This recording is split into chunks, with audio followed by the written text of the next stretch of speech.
शिक्षा विभाग ने राज्य के सभी सरकारी शिक्षकों पर सख्ती दिखाते हुए कड़ा आदेश जारी किया है।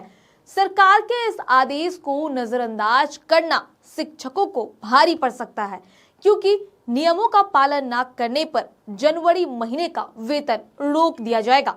इस फैसले के बाद शिक्षकों में हड़कंप मच गया है। आइए जानते हैं पूरी खबर को विस्तार से। नमस्कार, स्वराज पोस्ट देख रहे हैं आप, मैं हूं आपके साथ आभा।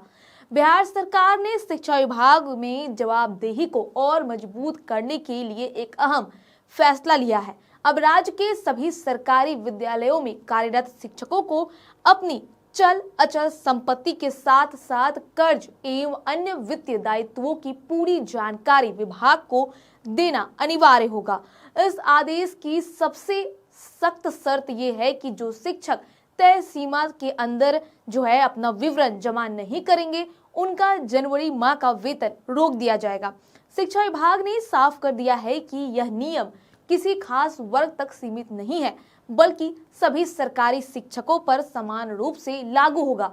प्रधानाध्यापक हो या विशिष्ट शिक्षक, विद्यालय अध्यापक हो या नियोजित शिक्षक, हर श्रेणी के शिक्षकों को इस प्रक्रिया का पालन करना अनिवार्य होगा।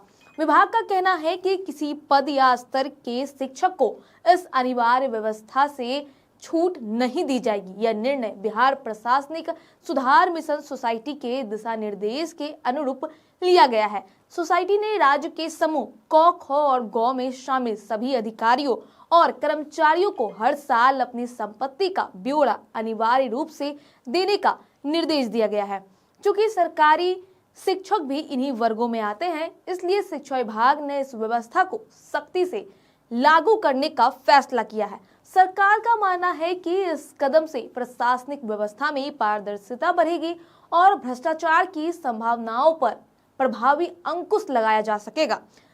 शिक्षकों को अपनी संपत्ति की जानकारी देने के लिए विभाग ने एक निश्चित प्रारूप तय किया है। विवरणी A4 साइज के सादे कागज पर देनी होगी। जानकारी हाथ से लिखी नहीं बल्कि कंप्यूटर पर टाइप्ड होनी चाहिए।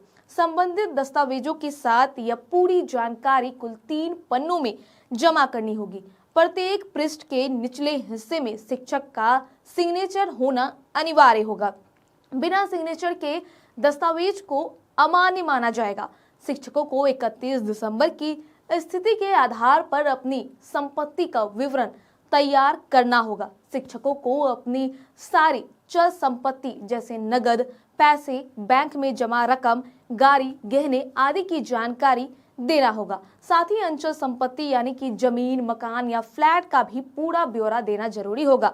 अगर किसी शिक्षक पर बैंक लोन या किसी तरह का कर्ज है तो वो भी उसी जानकारी में साफ साफ ही देना होगा। विभाग ने यह साफ कहा है कि यह सिर्फ कागजी औपचारिकता नहीं है। जब तक शिक्षक अपनी संपत्ति की जानकारी पोर्टल या संबंधित दफ्तर में जमा नहीं करेंगे, तब तक उनका वेतन जारी नहीं किया जाएगा।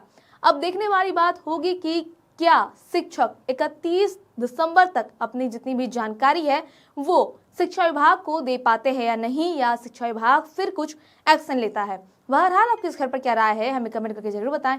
वीडियो को लाइक करें, चैनल को सब्सक्राइब करें। ऐसे ही तमाम खबरों के लिए देखते रहे स्वराज पोस्ट।